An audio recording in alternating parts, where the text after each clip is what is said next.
გამარჯობათ, იქიდან გამომდინარე, რომ ჩვენი ეს CAP კურსი, ესე იგი ეფუძნება გეიშების სკოლას, ამიტომ ჩემი ინიციატივით ჩავამატე ესეთი იაპონელი 19 საუკუნის იაპონელი მხატვრის კიტაგავა უტამაროს ქალური არქეტიპების აღწერა, რომელმაც ნახატები და გადმოსცა.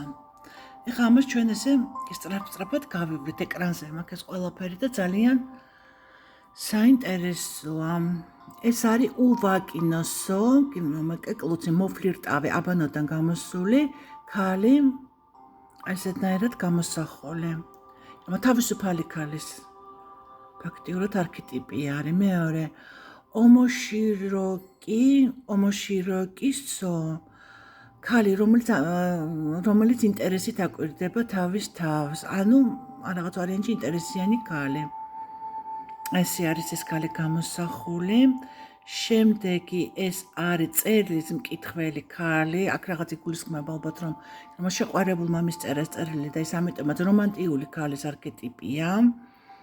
ესეა გამოსახული. შემდეგ მოდის პოპენის ჩამბერი ქალი, პომპენით ბავშვები თამაშობენ და ამიტომ ეს არის ინფანტილური, ჭუამხიარული, ცოტა არ იყოს მსუბუქი ქალი. შემდეგ არის მეწისქვილე ქალი, ეს არის შრომელი, ძალიან ისეთი ქალი, რომელიც ამავე დროს იღიმება და ისე შრომობს, ანუ მისთვის შრომა არ არის დაღლა და არ არის მძიმე, ანუ ძალიან დიდი სიამოვნებით აკეთებს თავის საქმეს. ესეთი შრომელი ქალის არქეტიპია. შემდეგ არის ახალგაზრდა ქალი, შიშველი, რომელიც თმას იბანს და ივარწყნის, აქ არის ჯამი წყლით, ქვემოთ ჩანს კიდევაც.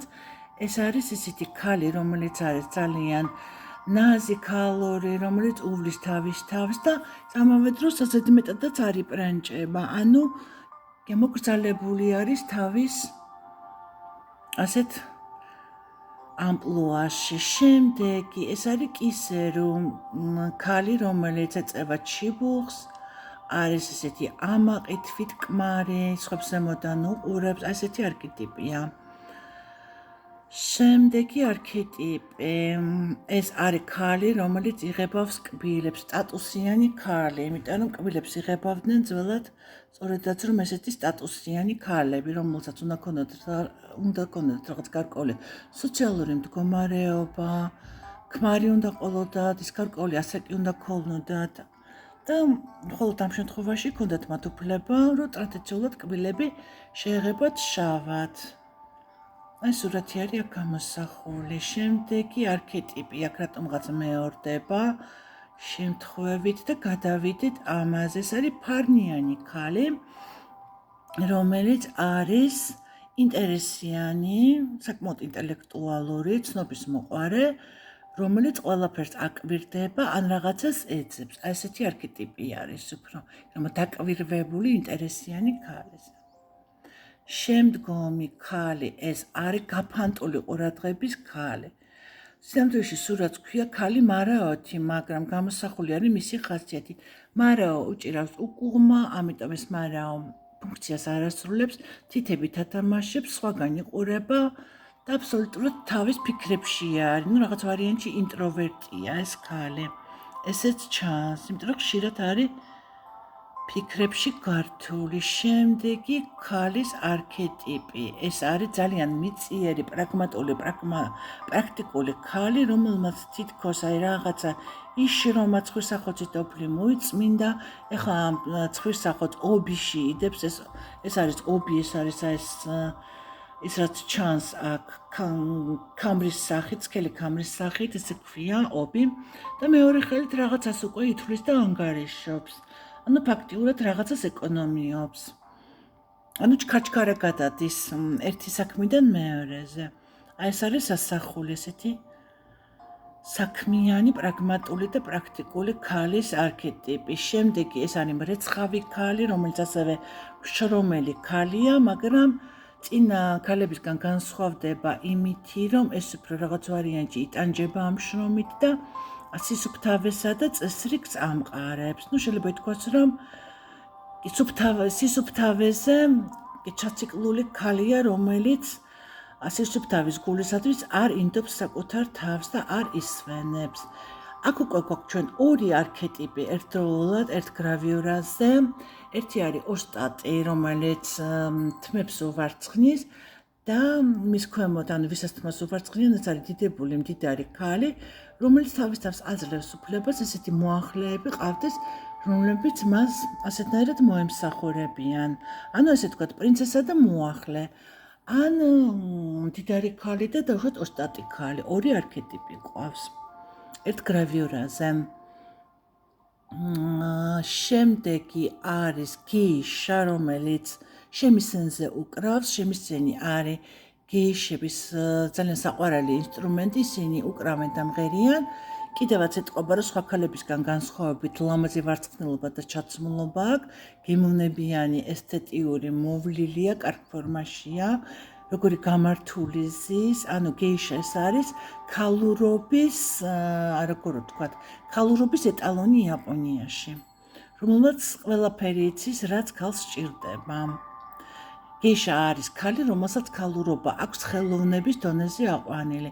როგორც წესი, გეიშებმა იციან სიმღერა, ცეკვა, განათლებულები არიან, იციან პოეზია, არიან ძალიან კარგი მოსაუბრეები, აქვთ კარგი მანერები და მოკლედ ახარ გავაგრძელებ, რაც კი რამე შეიძლება. ეს არის შემდგომი ქალის არქეტიპი დედა, რომელიც ბავშვაწოვებს ძუძუს და გამოსახული არის ქალის დედობრიობა ამ სურათზე.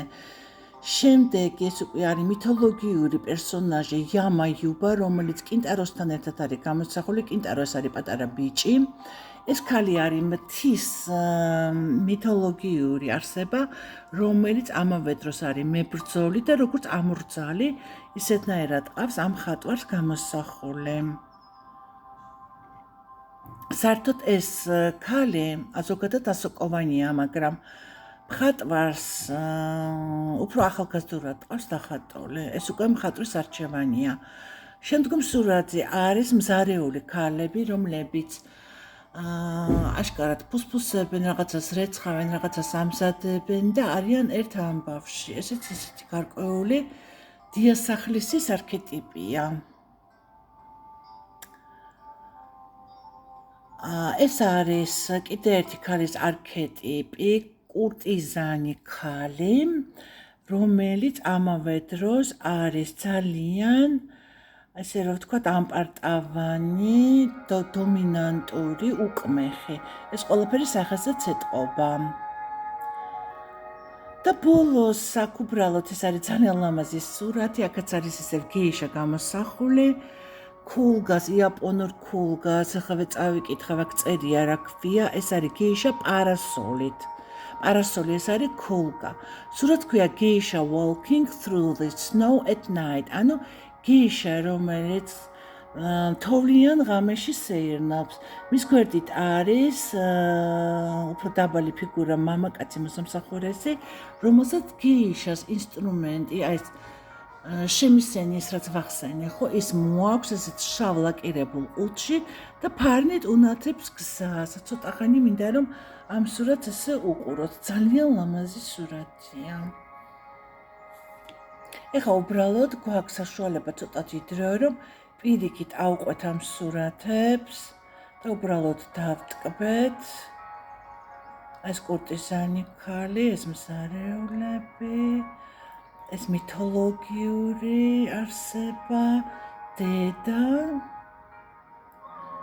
გეიშა, ოსტატი და პრინცესა, ესე დავარქვათ პირობითად, დიდებული ქალი იყოს. ეს გამეორებულია სურათი, რეცხავი, ძალიან ლამაზია, ძალიან მიყვარს. ეს ესეთი პრაქტიკული, პრაგმატული თითებზე მთლელი, ეს მარაოიანი ქალი გაფანტული ყურადღებით, ეს ესეთი ჭკვიანი ქალი, დაკრუებული ქალი, ფრთხილი ქალი, ეს კბილებს რო იღებავს სტატუსიანი ქალი, ეს კალიონს ეწევა, მედიდური თავის თავში დარწმუნებული ქალი, ეს ქალური ქალი, უბრალოდ ახალგაზრდა ლამაზი ქალი, ეს ჩვენი ფქველი ქალი, რომელიც იღიმება და სიამოვნებით ასრულებს თავის ფუნქციას, ეს ჩვენი ინფანტილური ქალი, ეს ჩვენი რომანტიკული ქალი შეყვარებულს წერილს რომ კითხულობს, ეს ქალი, რომელიც თავის შეცნობაშია და სარკეში ყურება და ესეც ჩვენი თავისუფალი ქალი, რომელმაც იბანავა და ახალი გამოსული აბაზანიდან. ძალიან კარგი. პირადად მე ძალიან დიდი სიამოვნება მივიღე ამითი, მედია თქვენც. ეხლა დაგემშვიდობებით მომავალ შეხვედრად.